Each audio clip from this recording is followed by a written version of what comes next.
Once again दोस्तों, आज की कहानी जो एक्सप्लेन करने जा रहे हैं वो इस साल की बहुत ही बेहतरीन सर्वाइवल कहानी होने वाली। तो चलिए शुरू करते हैं। साउथ अफ्रीका का एक छोटा सा कबीला जहाँ पर हम एंड्रयू नाम के आदमी को देखते हैं, जो पेशे से एक डॉक्टर और फादर दोनों है। पर आज वो बहुत ही ज्यादा निराश है क्योंकि वो एक छोटे बच्चे की जान बचा नहीं पाए।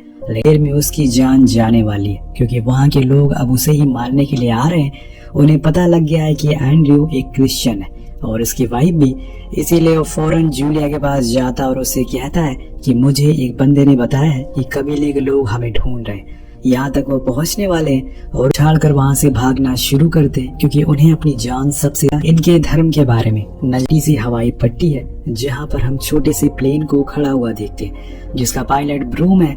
वो वहाँ के लोगों से परमिशन मांगता है कि कैसी भी करके उसे यहाँ से उड़ान भरने दे। उसे परमिशन दे दे, लेकिन वो नहीं मानते क्योंकि उसके पास सही डॉक्यूमेंट नहीं है और उसका प्लेन भी सही कंडीशन में नहीं है। तो वो इसका भी जुगाड़ निकाल लेता है, उसे रिश्वत दे देता है, जिससे कि उसे परमिशन मिल जाती है।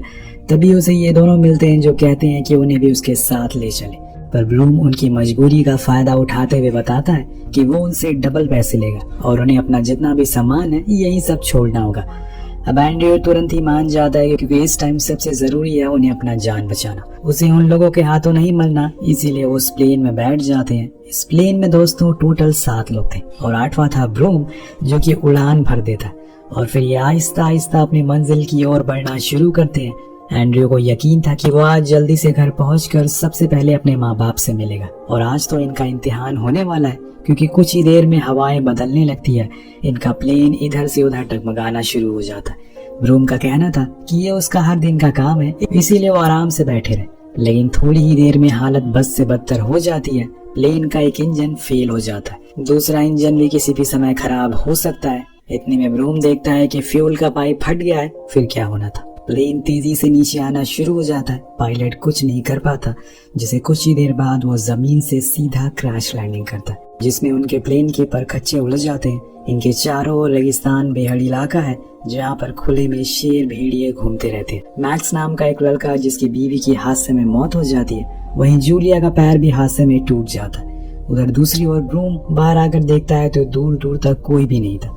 पूरा प्लेन बीच से अलग हो चुका था। अगर कोई मदद आएगी तो वो 2 हफ्ते के बाद ही, क्योंकि इनके ऊपर से अब 2 हफ्ते के बाद ही कोई प्लेन गुजरेगा, या उसे पहले कोई चमत्कार हो जाए। देखते हैं क्या होता है। फिलहाल तो इन्हें हिम्मत रखनी होगी क्योंकि ऐसी चटकती धूप इंसान दर्द से पहले प्यास और भूख से दम तोड़ देता है। इसी दौरान थोंग नाम का आदमी आकर ब्रूम को खरी खोटी सुनाने लगता है और कहता है कि ये सब तुम्हारी वजह से हुआ है। तुम्हारे प्लेन की कंडीशन बहुत ही ज्यादा खराब थी, फिर भी तुम उसे फ्लाई कर रहे थे।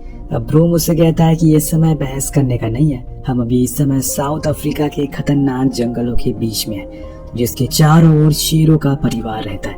हमें यहाँ से बाहर निकलना होगा शाम होने से पहले, वरना वो सब रात में हमारा शिकार करने लगेंगे। मैंने मैप में देखा है कि पास में एक कबीला है जहाँ जाकर हम मदद मांग सकते हैं। तो सभी रेडी हो जाते हैं, लेकिन एंड्रयू जाने से मना कर देता है क्योंकि वो जूलिया को ऐसे छोड़कर नहीं जा सकता। उसका पैर टूटा हुआ है, वो चल तक नहीं सकती और इसीलिए वो उनसे कहता है तुम लोग जाओ, अगर मदद मिल जाए तो उन्हें हमारे लिए भेज देना।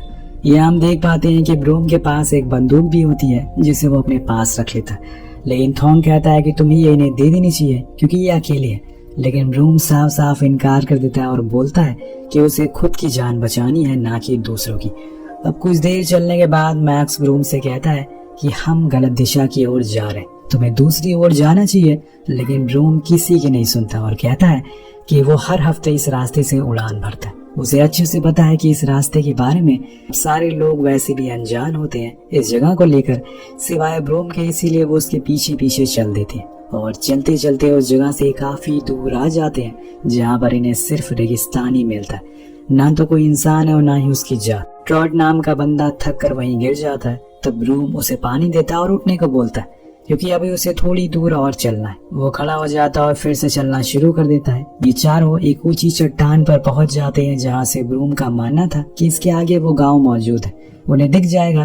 पर दोस्तों जब वो वहां पहुंचते हैं तो सिर्फ उन्हें अपने सामने ना खत्म होने वाला रेगिस्तान ही दिखाई देता है, कुछ भी नहीं, जिसको देखकर सभी मायूस हो जाते हैं। पर मैक्स तो ब्रूम के ऊपर ही गुस्से के मारे चढ़ जाता है। वो बार बार उसे यही बात कहता है कि तुमने हमें गलत रास्ता दिखाया, मैंने बोला था कि हम गलत रास्ते की ओर जा रहे हैं। अब बात इतनी बढ़ जाती है कि वो उसकी बंदूक निकाल लेता है और फिर उसकी ओर तान कर कहता है, मन तो मेरा भी अभी यही कह रहा है कि तुम्हें शूट कर दूं। पर थॉन्ग उसे शांत करता है और कहता है कि अगर हम ऐसे ही लड़ते रहे तो जल्दी हमें प्यास लग जाएगी और हम थक भी जाएंगे, इसीलिए जल्दी से हमें उस प्लेन के पास पहुंचना होगा। दिन कल हम दूसरी दिशा की ओर बढ़ेंगे। वहीं दूसरी ओर हम एंड्रयू को देखते हैं जो जूलिया के पास बैठा हुआ उसकी रक्षा कर रहा था, लेकिन उसे अपने पास कुछ महसूस होता है। दरअसल कुछ शेर जिन्हें खून की स्मेल आ गई थी वो उनसे थोड़ी ही दूरी पर मौजूद थे। इसी दौरान जूलिया उससे कहती है कि वो उससे बहुत प्यार करती है। वो जब घर पहुंच जाएंगे तो एक बच्चे की प्लानिंग करेंगे और एक अच्छी सी फैमिली बनाएंगे। वहीं दूसरी तरफ मैक्स फैसला करता है कि वो आज ही उस दिशा की ओर जाएगा, लेकिन कोई उसकी बात नहीं सुनता क्योंकि अंधेरा होने वाला है और वो नहीं मानने वाला था। इसीलिए वो बंदूक लिए अकेले ही चल देता है उस दिशा की ओर और अपनी मौत की दावत देने के लिए। अब ये तीनों अकेले ही बचे हैं, इसीलिए वापस लौटने लगते हैं, लेकिन अब इनके अंदर और ताकत नहीं बची चलने की, इसीलिए ये थक कर वहीं गिर जाते हैं। पर ब्रूम उन्हें दिखाता है कि देखो थोड़ी ही दूर रह गया है, जिससे कि वो फिर से खड़े हो जाते हैं। लेकिन जब वो वहां पहुंचते हैं तो उन्हें चारों ओर खून और सिर्फ पंजों के निशान दिखते हैं। वहां एंड्रयू और जूलिया भी मौजूद नहीं थे। ऐसा लग रहा था कि किसी को बेरहमी से मारा गया है। ब्रूम वहीं चारों ओर देखने लगता है कि एक्चुअल में यहाँ हुआ क्या। तभी पीछे से उसके ऊपर हमला होता है, जो किसी और ने नहीं बल्कि एंड्रयू ने किया था। वो उसे चीख चीख कर कहता है कि तुम्हारी वजह से मेरी बीवी की जान चली गई। उसे शेर अपने साथ ले गए। अगर तुमने बंदूक दे दी होती तो मैं उसे बचा सकता था। अब वो उसे मारने वाला होता है कि इतने में थॉन्ग फ्लेयर चलाकर उन दोनों को अलग करता है। जैसे कुछ देर तो किसी से बात नहीं करता, पर फिर ब्रूम थॉन्ग के पास आकर उसे बताता है कि उसके पास प्लेन का कैबिन है जो कि लॉक्ड हो सकता है, लेकिन उसमें सिर्फ 3 ही लोग आ सकते हैं। अब आज की रात किसी को तो बाहर ही गुजारनी होगी। और वो इस बात को लेकर एंड्रयू के पास जाता है, पर वो तो उल्टा ब्रूम को सुनाने लगता है। दरअसल उसका कहना था कि ब्रूम जानवरों की सींगों की तस्करी करता है, इसीलिए उसके प्लेन में लोड ज्यादा हो गया और कहीं जगह छेद भी हो गया और इसी वजह से उसका प्लेन क्रैश हुआ और वो लोग यहाँ फंस गए। लेकिन थॉन्ग उसे समझाता है कि ऐसा कुछ भी नहीं है, इंजन खराब हो गया था इसीलिए ये सब हुआ। इस चीज के बाद वो लोग टॉस करते हैं जिससे कि डिसाइड हो सके कि कौन आज बाहर सोएगा। अब सिक्का उछलता है और बारी होती है ट्रॉट की, जो कि बहुत ही ज्यादा डर रहा था। तो एंड्रयू उसे अपना लॉकेट देता है और कहता है कि अब बस गॉड को याद करना, वो तुम्हें कुछ भी होने नहीं देगा। जिसके बाद वो तीनों खुद को कॉकपिट में एडजस्ट कर लेते हैं और गेट को बंद कर देते हैं। उन्होंने ट्रॉट को समझाया कि आग को बुझने मत देना, उसे जलाए रखना, जिससे कोई भी जानवर तुम्हारी ओर नहीं आएगा। तो वो ऐसा ही करता है और पूरी रात वहीं बैठा रहता। उधर देर रात इन्हें गोलियों की आवाज सुनाई देती है। दरअसल मैक्स अभी भी चले ही जा रहा है। इतने में मैक्स शूट करना शुरू कर देता है, जिससे कि शेर भड़क जाते हैं और उसे कच्चा ही खा जाते हैं। इधर कुछ समय बीत जाने के बाद एंड्रयू को टॉयलेट आता है, जिसे करने के लिए वो बाहर जाता है, पर उसे ये खबर नहीं लगती कि उसके पीछे पीछे एक कोबरा उनके कॉकपिट में घुस गया है। वो बाहर आकर ट्रॉट को भी जागने को कहता है और फिर अंदर जाता है, लेकिन कुछ ही देर बाद उसकी आंख लग जाती है। यहाँ एक गलती हो जाती है। वो आग बुझ जाती है और फिर क्या था, वो सभी शेर एक साथ उस पर हमला करते हैं। उसकी चीखें इन्हें सुनाई तो दे रही थी, लेकिन किसी की भी हिम्मत नहीं होती कि बाहर आकर उसकी जान बचा ले। और इतने में गलती से थॉन्ग से गेट खुल जाता है और वो देखता है कि वही सभी शेर एक साथ मिलकर ट्रॉट को खा रहे और एक शेर इन्हें देख भी लेता है। पर इतने में वो गेट को बंद कर देते हैं।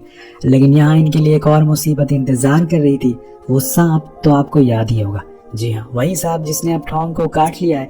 पर समय रहते ही ब्रूम उसके पैर पर चाकू मारकर उस जहर को शरीर में फैलने से रोक देता है और उस सांप को भी मार देता है, जिससे सभी की जान बच जाती है और थॉन्ग भी उस जैसे तैसे भयानक रात कट जाती। अब सुबह का सूरज निकलता है। सबसे पहले एंड्रयू बाहर जाता है और चुपचाप जाकर पेड़ के सहारे बैठ जाता है। बाहर हम देख पाते हैं कि पूरे प्लेन के पास खून ही खून मौजूद था। तो ब्रूम उसके पास आकर उसे बताता है कि हमें जल्दी यहाँ से निकलना होगा, क्योंकि वो किसी भी समय दोबारा आ सकते हैं और बिना खाना और पानी के इतने दिन हम कैसे सरवाइव कर सकते हैं। लेकिन दोस्तों, एंड्रयू अब थक चुका है। वो कहीं भी जाने को मना कर देता है। उसकी तो पूरी दुनिया ही खत्म हो गई थी, एक जूलिया ही थी, पर अब वो भी नहीं रही। ब्रूम ज्यादा से पैर सुन्न हो चुका था, इसीलिए वो उसे एक लकड़ी देता है, जिसके सहारे वो लोग वहाँ से जाने लगते हैं। लेकिन तभी उनके साथ चमत्कार होता है। दूर से उन्हें आती हुई एक कार दिखती है, जिसे देखकर ब्रूम एंड्रयू को आवाज लगाता है और कहता है कि हमारी जान बच गई। लेकिन जब वो करीब आते हैं तो देखते हैं कि वो तो असल में उसी कबीले के लोग हैं जो एंड्रयू को ढूंढ रहे थे। वो पास आते ही उसे पकड़ लेते हैं और उसे बहुत बुरा भला कहना शुरू कर देते। थॉन्ग उनके ये कबीले का था, इसीलिए वो उसे अपनी भाषा में समझाने की कोशिश करता है, पर वो किसी की नहीं सुनते और एंड्रयू से कहते हैं कि तुम लोग यहाँ पर आकर हमारे ही लैंड पर चोरी करते हो। पर ये सब कम था कि तभी उनकी नजर उस तस्करी वाले सिंहों पर पड़ जाती है, और अब तो वो एंड्रयू को शूट ही करने वाले होते हैं कि तभी ब्रूम कहता है कि अब मैं इसकी तस्करी करता हूँ। थॉन्ग इन लोगों को समझाता है कि हमारा प्लेन क्रैश हो गया, हम कुछ नहीं जानते, पर मैं जानता हूँ कि ये तुम्हारा लैंड है और मैं भी इसी लैंड का हूँ। इससे आगे वो कुछ और बोल पाता कि इतने में वो आदिवासी उसे गोली मार देता है, जिससे सभी लोग शॉक हो जाते। अब बचे हैं सिर्फ 2 लोग जिसके ऊपर वो बंदूक तान कर खड़े हो जाते। उन्हीं में से एक कबीला वाला कार को लेकर वापस चला जाता है ताकि वो एक ट्रक ला सके और इन सिंहों को ले जाने के लिए। अब ऐसे ही बैठे बैठे सुबह से शाम हो जाती है। वो इन्हें पानी का लालच देकर परेशान करता है लेकिन देता नहीं है, और ऐसे ही धीरे धीरे समय बीतने लगता है। हम देख पाते हैं कि उन दोनों शिकारियों की आंख लग जाती है, जिसका फायदा ब्रूम उठाने की कोशिश करता है। वो धीरे धीरे उस शिकारी के पास जाता है, लेकिन जैसे ही वो उसके पास पहुंचता है वो नींद से जाग जाता है। उसे गोली मार देता है, लेकिन उसकी किस्मत अच्छी होती है कि गोली चलती ही नहीं। इसी का फायदा उसका दूसरा साथी उठाता है, लेकिन इतने में पीछे से एंड्रयू आ जाता है और उसकी बंदूक से उसे मार डालता है। लेकिन उसे मारते हुए वो रोना शुरू कर देता है, क्योंकि वो तो एक डॉक्टर है, उसका काम है लोग बचाना, ना कि उनकी जान लेना, और आज उसके हाथों बहुत बड़ा पाप हो गया। पर ब्रूम उसे समझाता है कि हमारे पास कोई और ऑप्शन नहीं था, या तो हम खुद की जान बचाते या फिर इनकी। वो एंड्रयू से कहता है कि हमें आगे चलना चाहिए, वो लोग किसी भी समय यहाँ पर आते ही होंगे, और उन्होंने अगर अपने लोगों को मरा हुआ देखा तो हमारी तो खैर नहीं है। लेकिन एंड्रयू की हालत अब ठीक नहीं है, वो कहीं भी जाने से मना करता, पर ब्रूम नहीं मानता उसके कंधे से कंधा मिलाकर वहाँ से आगे की ओर बढ़ने लगता है। एंड्रयू का पैर जख्मी था, उसमें गोली लगी थी, इसीलिए वो थोड़ी ही दूर जाने के बाद गिर जाता है। तब ब्रूम उससे कहता है कि वो सामने देखो, उस चट्टान तक तुम्हें जाना है, वहाँ पर कोई भी शेर नहीं आ सकते, मैं तुम्हें वहीं छोड़ दूंगा, फिर मदद लाने के लिए उस गांव की ओर निकल जाऊंगा। उसकी बातों को सुनकर एंड्रयू हिम्मत बांधता है और कदम बढ़ाना शुरू करता है। जैसे तैसे कर उस चट्टान तक पहुंच ही जाता है, लेकिन अब जब बारी आती है उस पर चढ़ाई करने की तो उसका शरीर जवाब दे देता है। इतने में ब्रूम देखता है कि कुछ ही दूरी से शेरों का झुंड वहाँ पर आ रहा है। अब वो उसे पीछे से धक्का देकर चढ़ाने की कोशिश करता है, पर उसका हाथ छूट जाता है और एंड्रयू नीचे गिर जाता है। वो शेर अब करीब आते जा रहे हैं, इसीलिए इस बारी वो उसे खुद उठाता है और जैसे तैसे करके उस चट्टान के टॉप पर ला ही देता है, जहाँ उसे कुछ ही दूरी पर आग जलती हुई दिखती है, यानी कि वहाँ पर वो गाँव वाले मौजूद हैं जो उन्हें बचा सकते हैं। पर अभी ये कहानी यहाँ पर खत्म नहीं हुई है।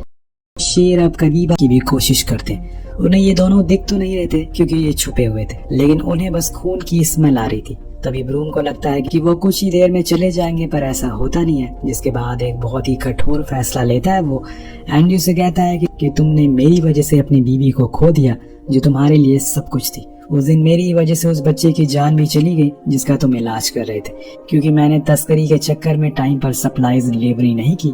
मुझे जीने का कोई हक नहीं है, मुझे अपने पापों का प्रायश्चित करना होगा। वो कहता है कि देखो, कुछ ही दूरी पर गांव है, मैं इन शेरों का ध्यान भटकाऊंगा और तुम वहां पर चले जाना। वहाँ ब्रूम उसे मना करता है ऐसा करने के लिए, लेकिन वो नहीं मानता और शेरों के आगे भागना शुरू करता है। वो जोर जोर से चिल्लाता है जिससे कि वो उसके पीछे पड़ जाते हैं और कुछ ही देर में उसे पकड़कर कच्चा ही खा जाते हैं। उसकी चीखें एंड्रयू सुन तो रहा था, लेकिन वो उसकी ओर देखता नहीं, क्योंकि वो मंजर बहुत ही ज्यादा दर्दनाक होता है। अब बात के मुताबिक एंड्रयू वहाँ से जाने लगता है, पर उसके पैर में तो गोली लगी है, जिसकी वजह से वो ज्यादा दूर नहीं जा पाता, वहीं गिर जाता है। शायद उसे पता चल चुका था कि अब उसकी मौत तय है, क्योंकि तभी वहाँ पर कुछ भेड़िए भी आ जाते हैं।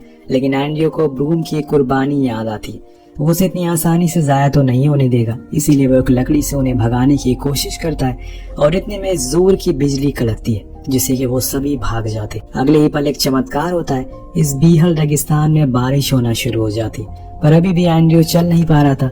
कुछ ही देर होश में रहने के बाद वो वहीं बीच में ही गिर जाता है। उसे सपना आता है कि उसकी वाइफ उसके सामने खड़ी है और उससे कह रही है कि बस थोड़ी देर और वो बेहोश हो जाता है। और जब दोबारा बारिश रुकती है तो उसी गांव के लोग पानी को इकट्ठा करने के लिए सो रहे थे।